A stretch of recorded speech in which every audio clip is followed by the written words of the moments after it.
Hello and welcome guys, divine tarot 888 एक fresh topic पे reading कर रहे हैं जिसका टॉपिक है what's going on in their life. Part 1 इसका अपलोड हो चुका है। पार्ट 2 से हम इसको कनेक्ट कर रहे हैं। यूट्यूब पे डिवाइन टैरो 888 को सब्सक्राइब करें ताकि मेरी आने वाली तमाम वीडियोस आपको टाइम से मिल सकें। फर्स्ट पार्ट में हमने चेक की आपके पर्सन की सोशल लेवल पे एनर्जीज़ और इंटेंशंस। अब हम चेक करेंगे कि आपके टूवर्ड्स क्या एनर्जीज़ हैं उनकी। डजेंट मैटर आप किसी भी सिचुएशन में हैं, कांटेक्ट में हैं, नो कांटेक्ट में हैं। अच्छा जी, please divine, please universe, please give me a right predictions for my viewers. What's going on in their life, part 2। 8 of pentacles, page of wands, ace of pentacles, the lovers. Okay जी, इसको मैं height कर दूं। अगर हम zodiac sign की बात करते हैं तो taurus, Virgo, Capricorn, Aries, Leo, Sagittarius, taurus, Virgo, Capricorn, Gemini, king, night of pentacles, taurus, Virgo, Capricorn, 7 of swords, Libra, Gemini, Aquarius, 2 of swords, Libra, Gemini, Aquarius, 9 of wands, Aries, Leo, Sagittarius. Bottom deck में temperance का card है। अच्छा जी, अगर मैं आपके towards feelings और energies की बात करती हूँ तो वर्कोहॉलिक तो बहुत ज़्यादा हुए में, लेकिन उस पूरे काम के सिनेरियो में जो एक चीज़ है कि एक क्लैरिटी है। यानी कि क्लैरिटी किस चीज़ की कि अगर तो ये रिलेशनशिप के अंदर जब तक इन्वॉल्व थे इनके तमाम मामलात स्मूथली चलते थे, इनका वर्क सिनेरियो अच्छा चलता था, इनके ब्लड रिलेशन से जो भी मामलात थे वो इनके साथ स्मूथ थे। बट मैं यहाँ पे देख पा रही हूँ कि इन एक ऐसी सिचुएशन, एक ऐसा माइंडसेट कि मैंने राइट टाइम पे रॉन्ग डिसीजन लिया, मुझे वॉक अवे नहीं करना चाहिए था। With the night of pentacles card एक नेगेटिव माइंडसेट का बंदा जो कि जब कभी, वैसे तो ये अपने तमाम डिसीजंस बहुत फर्दर बेसिस पे लेते होंगे या लेती होंगी, जेंडर स्पेसिफिक के अपने तरीके से लीजिएगा। और लेकिन जहाँ आपकी बारी आती है तो आप इनकी एनर्जीज स्टक हो जाती हैं। यानी कि हमेशा इन्होंने आपको क्रॉस रोड फील कराया, कोई क्लैरिटी नहीं दी। और मैं यहाँ पे कह सकती हूँ कि आपको क्रॉस रोड पे इन्होंने अपने फाइनेंसेस को, करियर को प्रायोरिटी दी कि एक माइंडसेट होता है इंसान का कि पैसे से सब कुछ ख़रीदा जा सकता है। और आज कुछ स्टेबिलिटी इनकी लाइफ के अंदर मौजूद है तो इनको तब भी महसूस ये हो रहा है कि आज मेरे पास सब कुछ मौजूद है, जो चीज़ मैं हासिल करना चाहता था एटलीस्ट वो मेरी एक्सपेक्टेशन से ज़्यादा ही है, लेकिन मेरी ज़िंदगी में बैलेंस क्यों नहीं है। और with the page of wands card के एक रियलाइजेशन होना कि इनमेच्योरिटी के साथ डील किया और मुझे इस तरीके से सिचुएशन से भागना नहीं चाहिए था, मैं कुछ टाइम और मज़ीद वेट कर लेता। क्योंकि यहाँ पे तमाम चीज़ें होते हुए भी बिल्कुल आप लोगों के बीच में टावर मोमेंट आया है, आप लोगों के रिलेशनशिप की फाउंडेशन टूटी है। और with the hangman card I 10 of wands. अच्छा जी, आपसे रिलेशनशिप में आपका ये कोई छोटा हल्का फुल्का रिलेशनशिप नहीं है, एक लॉन्ग टर्म रिलेशनशिप है। हो सकता है एक कमिटमेंट पे आके टूटा हो। और यहाँ पर with the queen of swords card, यानी कि अब आपके टूवर्ड्स जो इनकी एनर्जी हैं उसमें ये नज़र आता है कि आप अपने ओपिनियन पर डटे हुए हैं। यानी कि एक चीज़ है कि विद द लवर्स कार्ड जब एनर्जीज़ इनकी पुल होती हैं आपकी तरफ तो ये स्टक हो जाते हैं कि मैं एक्शन भी लूँ अपनी तरफ से तो क्या एक्शन लूँ। और with the 9 of wands card के मैंने ही सिचुएशन को इतना अटका के लटका के रखा कि आज मेरे लिए इस सिचुएशन में बैलेंस करना नामुमकिन है। With the S of pentacles card कहीं से इनके पैसे आने और ये वेट करते हुए नज़र आ रहे हैं कि एक हैवी अमाउंट है इनका जो कि फंसा हुआ है और अभी तक क्लियर होने में नहीं आ रहा है।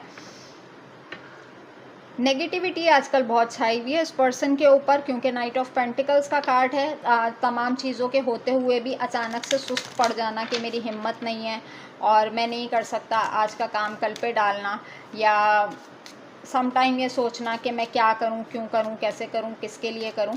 तो इस तरह की एनर्जीज़ नज़र आ रही हैं मुझे। But with the lovers card अपने आप को बहुत ज़्यादा मसरूफ़ रखने की कोशिश करते हैं काम में, और जब जब इनके फाइनेंसेस, जब जब इनका करियर स्टक होता है, जब जब इनको अपनी गलती का रियलाइजेशन होता है कि मुझे कहाँ जाना था और मैं कहाँ किस जगह पे क्रॉस रोड पे आके खड़ा हो गया हूँ। अच्छा, अब इस ऑल ओवर सिचुएशन में हम देखते हैं आपके पर्सन का माइंड सेट, किस किस्म के थॉट्स आते हैं इनको इस सिचुएशन के अंदर। ब्लूमिंग किस, unconditional love, giving and receiving, fairness and love, affection, return. देखें, एक अर्ज होती है ना बंदे को अंदर से कि वो ही अनकंडीशनल लव जो मेरी लाइफ में था। वेट, देखें थॉट्स में क्या है इनके कि जब हम किसी से अनकंडीशनल लव करते हैं ना, तो हमें सिर्फ रिसीव ही नहीं करना होता, हमें गिविंग एनर्जी में भी होना चाहिए ना। अगर हम फेयर डील करते और फेयर अपना लव, केयर, इमोशंस रखते, तो तमाम चीज़ें इक्वल गिव एंड टेक के साथ चलती। लेकिन अनकंडीशनल वे में अपना ये हक समझ के रिसीव करते गए, और अब इनको यही चीज़ है कि ये चीज़ें दोबारा से मेरी लाइफ में रिटर्न आ जाएं, एक अर्ज फील होना। Self indulgence, self worth and value, time to heal, shadow work, self appreciation. अपने शेडो साइड पे काम करते हुए नज़र आ रहे हैं, यानी कि अपनी जो इनके अंदर कमियां जो इनको महसूस हो रही हैं उसके ऊपर काम करते हुए नज़र आ रहे हैं। अपने के कुछ चीज़ें मुझे भी अपने अंदर ठीक करने की ज़रूरत है। The butterfly, evolving and growth, next phase, healing inner child, relaxing the past, releasing the past, sorry.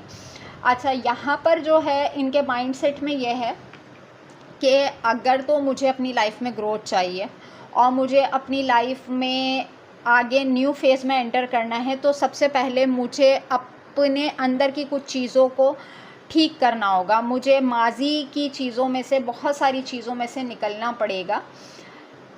Sword and rose, clarity and truth, revelations, honour and protection, determination. बहुत ज़्यादा कोशिश करते हैं, बहुत डिटर्मिनेशन के साथ काम करें और जो चीज़ें हों तमाम साफ़ हों, शफाफ हों, बट फिर भी इनको ऐसा लगता है कि कुछ ढका छुपा है। The runner, fear of intimacy, running away, intensity and letting go, turmoil and deflecting. हो सकता है आपके साथ किसी न किसी एडिक्शन का शिकार हो ये, और जो कुछ बैड हैबिट्स होती हैं हमारे अंदर, ज़रूरी नहीं है कि स्मोकिंग हो, ड्रिंकिंग हो। सम टाइम ऐसा होता है कि हमें बहुत ज़्यादा सोशल मीडिया एक्सप्लोर करने का नशा चढ़ जाता है, क्रेविंग हो जाती है हमें कि भाई किसी आदत को हम बेजा इस्तेमाल कर रहे होते हैं ना, कि बस ये चीज़ हो गई तो हमें करनी है, किसी से बात करनी है या कुछ भी XYZ। तो इस इंसान को जिस किस्म का भी एडिक्शन है उससे लेट गो करते हुए नज़र आ रहे हैं। बहुत सारी चीज़ें ऐसी हैं, और अगर तो इंटीमेसी लेवल इनका बहुत ज़्यादा हाई है तो उससे भी वॉक अवे करते हुए नज़र आ रहे हैं कि सबसे पहले तो मुझे अपने इस टर्मोइल फेज से निकलना पड़ेगा। ठीक है, अच्छा जी, यहाँ पर अगर हम बात करते हैं phoenix, new face and rekindle, renew and growth, change mind, rise from ashes. बहुत सारी माजी की चीज़ें ऐसी हैं जो कि चाहते हैं कि एशेस में उड़ा दें, धुआं बन के उड़ जाएं, मेरे दिमाग से निकल जाएं, मेरा माइंडसेट चेंज हो जाए, और बताना चाहते हैं expressing love, message of love, thinking of you, informing you, यानी कि बताना चाहते हैं कि आपके लिए किस तरीके से मैनिफेस्टेशन कर रहे हैं, डिफरेंट टेक्निक्स अपना रहे होंगे। अक्सर सोशल मीडिया पे एक्सप्लोर कर रहे होते होंगे कि ऐसा करें तो ऐसा हो जाएगा, ऐसा करेंगे तो ऐसा हो जाएगा।